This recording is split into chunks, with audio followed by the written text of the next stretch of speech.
We thank you for sticking around for Mr. Mystery Guest, who for the first time in a very long time stops on by 95.7 The Game. As a matter of fact, Steve Young, the last time that you were on this station was the week leading up to Super Bowl 50 when you were nice enough to sit down with me on Media Row, and then Donovan McNabb crashed our interview. Do you remember that?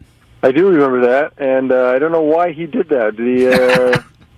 It seemed disrespectful, but I have to live with it. Well, but I look, it's not on purpose, Damon. It just is. It's just it's how things roll. So I'm glad to be back with you. And Larry, Larry's been a friend for a long time, and so I'm glad to talk to both of you. Well, that's the thing. It just shows that when a friend asks for something, that you absolutely deliver. And I understand there's an awful lot of business that comes between us during the football season, but it's not the football season.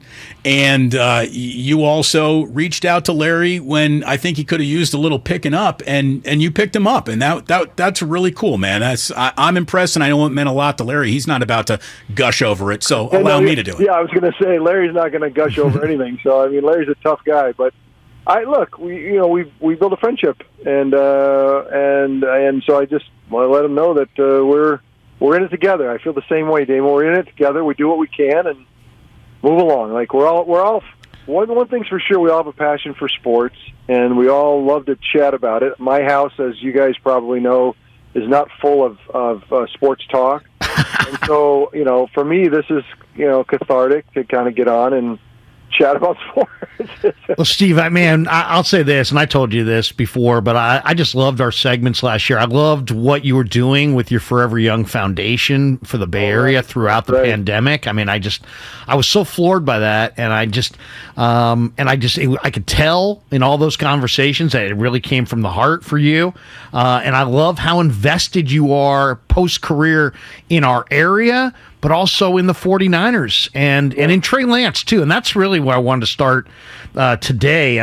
You talked about Trey and his development, and I know you've had a chance to spend some time with him. He actually referenced it at minicamp just a few weeks ago.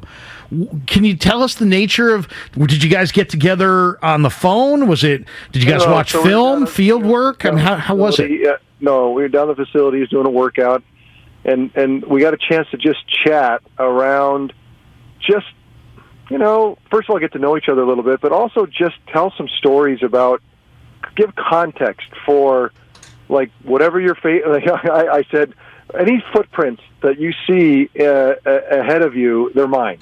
Like there's no way that you're going to go through something in the next 10 years, specifically in San Francisco, that I don't have some context for or have some history with or some unusual situation from being on the front page of the Chronicle when they blamed the Gulf War on me in 1991 to, there's all kinds of, so there's nothing, that it's funny, but it's not funny kind of thing. And so I think I just want to let him know that part of it, that there's whatever path you're on, there's people that have kind of walked it in not exactly the same way, and just some context for how to have some resilience to it, not try to focus on the things that are most important. And and I remember chatting with Jimmy when he first got here. Like I'm very open to giving whatever I can to pay it forward. People did that for me, and so I had a nice chat and threw the ball a little bit, and I tried to show him that I could still throw it, and just that, things that are really important, Larry, is to show Trey Lance that Steve Young can still throw the ball. Exactly. Whose arm got tired first? Yeah, was there arm fatigue? Yeah, right. I had no fatigue issues. Did he have any fatigue issues, Steve? No, he didn't. I got more onto that. I got more information on that, and this is some one thing about Trey, and I said this last week. One of his great qualities is his attention to detail and his earnestness in doing the job, like really laser focused, and he's got the intellect to do it as well. So he's focused and he has the horsepower, and so in that way there's not going to be a detail he misses. He's not going to have things not memorized. That's a double negative. He's going to be he's going to be able. That's why I say I have high confidence in him processing, on the field. And so in that earnestness, sometimes like any good quality, you can have too much of it. And you can be so earnest that you're so in, and I think,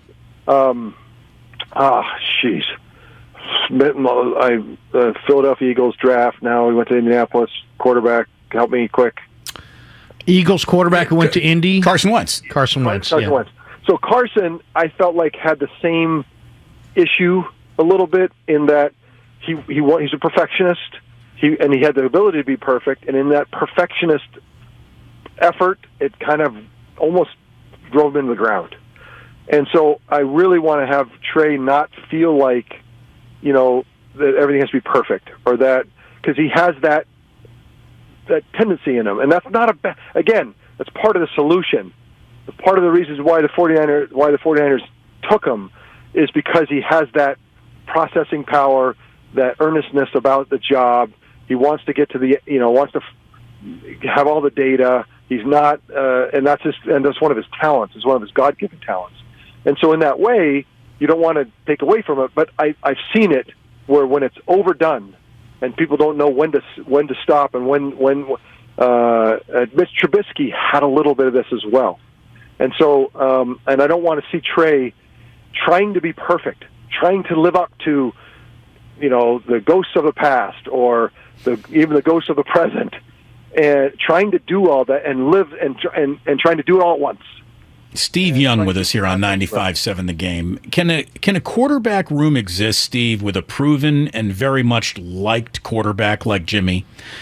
I mean, that feels like that first 2 or 3 game losing streak, should it come around, because a second-year quarterback is, maybe just struggling while the rest of the team around him is very much built like a win-now football team. It feels like a really good way to divide a locker room, whether they wanted to divide it or not. Hey, David, let me ask you this question. What's different if he's not there? The object in the rearview mirror, is it Super Bowl team? This is a Super Bowl team. People believe that. And the quarterback who everyone's focused on and staring at day in and day out, and he's struggling. Yes, it is more complex with Jimmy standing there. There's no question. I get that. But what I would say to Trey is that situation is not necessarily that much harder than the fact that you're struggling and the whole team's staring at you, the whole town's staring at you. You're not doing the job, and you've got to start doing the job. Like, I guess your point is, why make it that much harder when it's already hard, which I appreciate. But at some level, but the thing is do you really think that Jimmy? The issue that really comes down is, then does Jimmy play, right? Because that's when he's sitting there, like, he's going to take. You can't just have a guy struggle and not have someone on the bench who can take his job. So that's the question for management right now, and for John and Kyle is, do you want the ability to put Jimmy in the game to replace Trey when he struggles? Right. It just feels like, okay with that. If you're okay with that and all that entails, then that's not a terrible place to be, to have backups, to have other solutions. It doesn't necessarily mean it's great for the future of your young quarterback. Doesn't mean it's great for stability in the locker room. To your guys' point, it does fracture locker rooms. It can cause lots of grief. But the locker room showed pretty strong resilience last year, just, with inklings of this. So I don't know. I because I grew up in 6 years of it with Joe and the enormity of it all, I'm less sensitive than maybe you are to the whole drama.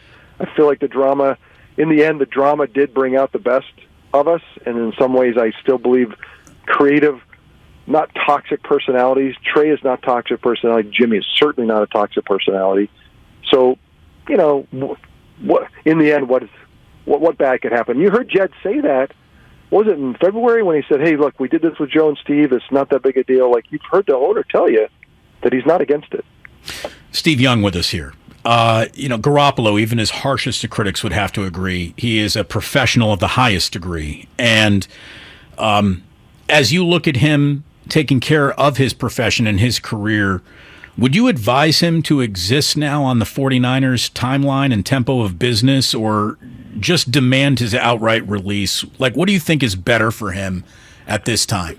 It feels like he knows that he's done a good. He was a good soldier last year and did everybody a service, and helped the locker room stay together. And they went almost the distance. I mean, it's pretty amazing, and some real drama. I mean, in LA, that in the final week. I mean, it's just some great stuff. And then there's going to be some people around the 49er facility that will say, "Man, did he screw us with this injury? Like he should have told us, or he should have."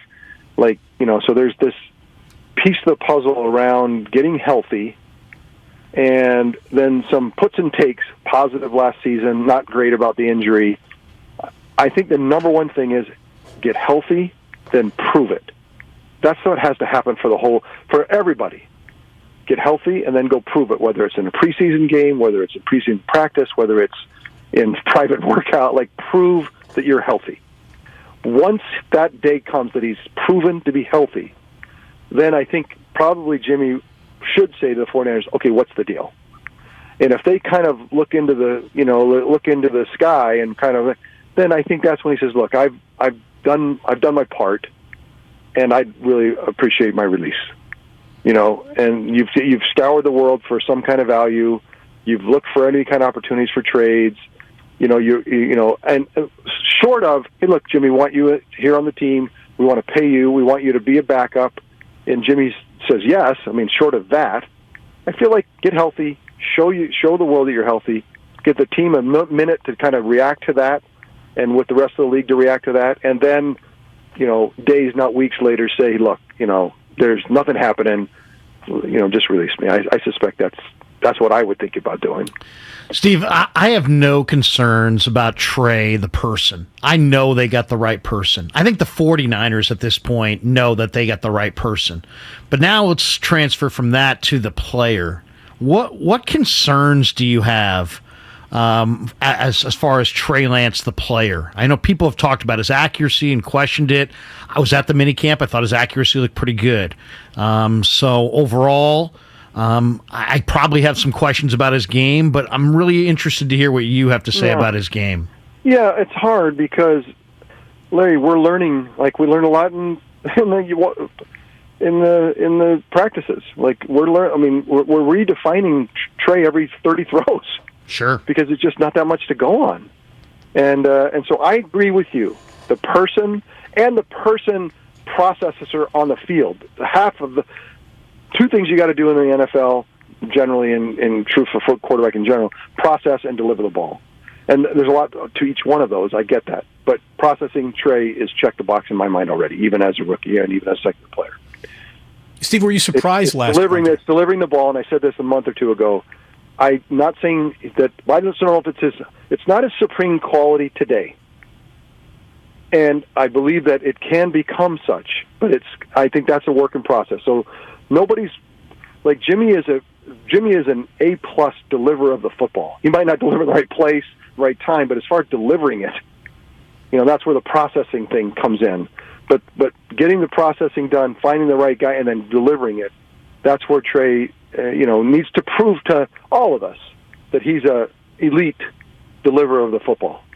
I really believe he's already an elite processor of quarterbacking. Now it's just show me that you're an elite deliverer. And the truth is, you say you don't think he is, Steve. I'm saying let's just see him throw another 200 throws in games, but I suspect that's where the growth is going to really show up. Steve, were you surprised at all how little he got used by Kyle Shanahan, who we know, is the sort of coach who draws up napkin plays everywhere he goes when he sits down for dinner? I was a little bit surprised that he didn't use last year as an opportunity to get him just a touch more seasoning here or there. Yeah, I got to be honest with you. Everyone knows how positive I am on Kyle and his innovation and really kind of best place in the league to play a quarterback. I told people many times, publicly and privately, if I could be myself as a young player right now and choose where to go, I would go here. And that's not because I was here. That's absolutely where I'd be. But I was surprised. I thought that Jimmy, because of his personality, would be open to figuring out ways to get Trey on the field. I thought there would be a package of Trey Lance domination plays that Kyle could come up with. That didn't happen. Then even when he had chances to play, it seemed like he didn't want him to engage in a full game plan. Running around, what did he run against the Cardinals 16 times out of the huddle? It was like, so there's some oddities about it that makes you wonder if Kyle believed that he was, how much he believed. It's just hard to know. Based on what you watch and what you see, you think everything feels like he should be getting more opportunities and playing more, but it didn't come. And I don't know if Kyle's, to me, Kyle needs to win. He knows he's been knocking on the doors of Super Bowls. He knows he has the team to do it. If there's a way to go get a Super Bowl, he's going to try to do it. And the fact that he didn't use Trey last year unless he was pushed for it, I don't want to say telling, because it feels like we're in a good spot right now based on no gameplay in the 22 season. But it does.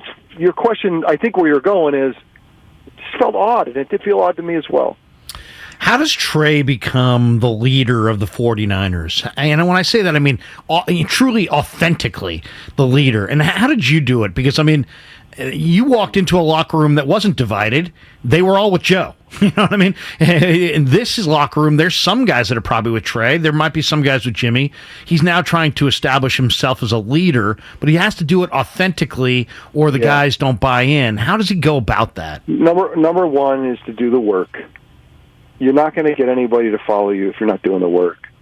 Number two, every time you're under the gun in the media or on the field, and what I mean is when the lights are on, when everybody's looking at you and they're looking for your reaction, something bad's happened, you've lost a game, you've thrown an interception, you're struggling, something's gone haywire, practices, games, in the media post-game, during the week, never allow I call it mitigation, so that explaining all the reasons why things are going haywire. Own it. Be the one that does the Tom Brady, Peyton Manning, Aaron Rodgers, Drew Brees work, Russell Wilson. That they own it. They don't pawn it off. They're not subtly letting you know that the receiver turned the wrong way. You've got guys back. So when it matters, they know that Trey is good for it. And I think that's why Jimmy was such a hit in the locker room, is because he was really good at that. And what was that, number 3? I can't remember. And then after you've kind of handled all those things, you got to go win. You got to win ball games. And you can do all those other things really well, and it'll give you a place to survive, but you will not thrive and lead the locker room until you win. And once you start winning, then I think it feeds on itself. And unfortunately, in San Francisco, you can go to championship games and lose, and that doesn't necessarily solve the problem. It gives you more time, but you have a Super Bowl ready team. You need to go win the Super Bowl, and until then, you don't. You're not going to keep you from leading the team. You'll be a leader of the team once you do those fundamental things and start winning. You'll lead the team. Hall of Fame quarterback Steve Young here. What a treat on 95.7 The Game. And I'm just going to warn you that this is the one question, if you don't answer it carefully, Steve, is going to get aggregated and get you in trouble. So I'm setting it up for you here. Are there any amount of raw tools that you think could ever be more important in a quarterback than being a 68% passer in a rookie season? Because that's what Mac Jones just did in New England. And I looked this up. In your 13-year career, one of the most accurate quarterbacks in the history of football, you had a completion percentage better than 68% only twice in your 13-year career. I really thought that Mac Jones was more built to run the system Kyle really wants. I think Kyle wants his system to be a star, not a quarterback who can make plays off schedule, because as an offensive genius, he just doesn't like being off schedule. I think that fair or foul, he is going to be compared to Mac Jones an awful lot in his career. Very fair. I think that the interest that Kyle had in Mac was real. The exhaustive work that gets done to finally make the pick is books are written, and you have to, at some point, make a choice. And so their choice was made, and because their interest was real with Mac, it'll always be connected. like Phillip Rivers and Eli. It's like there's things about this thing that the history that connects you, and so there'll be. So the question's not inflammatory; it's real. But again, what I would tell anybody, young players, like just play great football and don't like. I hope Trey doesn't spend any time on that. I hope Mac doesn't. I hope nobody spends time on that because it doesn't matter. It doesn't make you. It doesn't help you play great football, and that's all that matters. And so for me, Mac was. He was an elite processor. We talk about processing, and has enough of a delivery system that's good enough. The reason why he wasn't the first pick off in the draft because he wasn't as an elite, dynamic player that can move around in this era. But this is an era of a less sophisticated football that allows for a 75% passer. Like the game has significantly changed.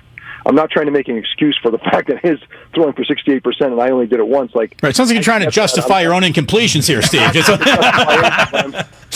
But I want to be honest so that people who are listening need to be honest as well. The game has changed so dramatically that I really believe that Mac coming out in 2021 was not the prototype for the future of the next 10 years. Okay. There's so many yards to go get.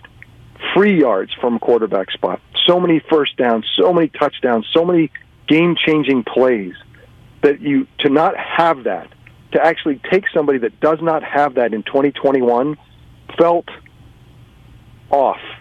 But that does not mean that Mac is not going to absolutely thrive in a less sophisticated world than it is than 20 years ago to be able to be a 75% passer. And to your point, getting in the right system, multiple Super Bowls, multiple Pro Bowls, multiple even MVPs are in Mac's visibility.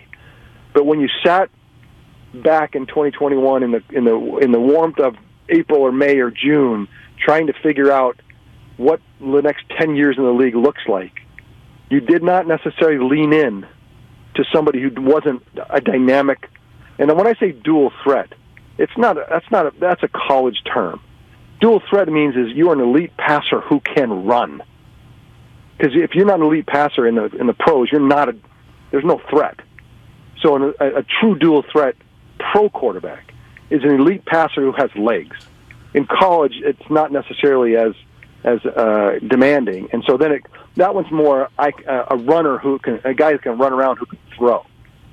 So to be somebody in the next 10 years who plays in the NFL and thrives as a dual threat in those terms needs to be, number one, an elite passer of the football, and then they can run. And because Trey has that potential, it's hard not to lean in. What I loved about the way you played the position, Steve, was the unbelievable urgency that you played your whole career with. You played your whole career with this kind of third down goal line urgency that I don't know that I would instruct people to play that way, but it worked for you, and I thought it defined you. And when I look at Trey, I see a little bit of the same traits. It's like, I'm not sure that Trey has the appropriate fear of the defensive players. And I think that's kind of an important thing going forward. Yeah. How did you kind of balance that? Because you would take on anybody as a young player, but eventually you learn those lessons. I think that's a key lesson for him if he's going to be on the field consistently for this team.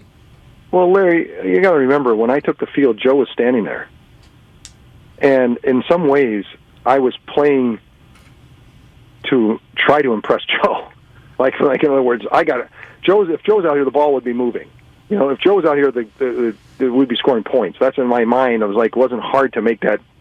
And so, for me, the urgency was just standing there.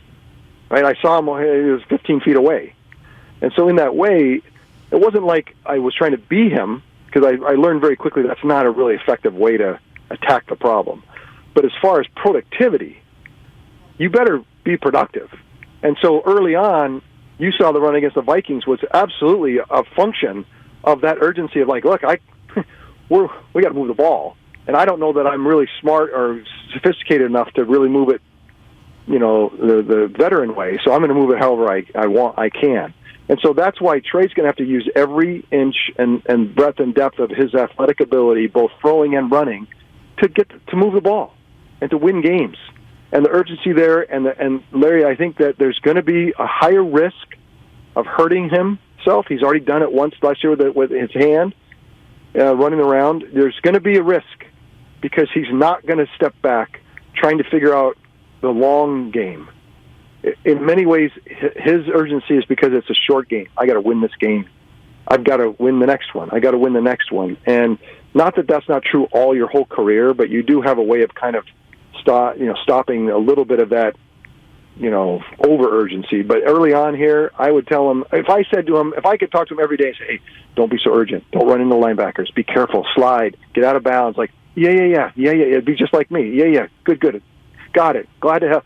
Thanks for the tip. And then I'd go do whatever I possibly could within my capabilities to go move that football, because the expectation is that we're going to Super Bowl, and I have no time to waste. In fact, I always laugh. I say quarterbacks, they're the number one in fourth quarter comebacks. I'm like, frick that. I don't want to have any fourth quarter comebacks. Exactly. I want to be leading. Yeah, feet up on the ottoman. I want this game over at halftime.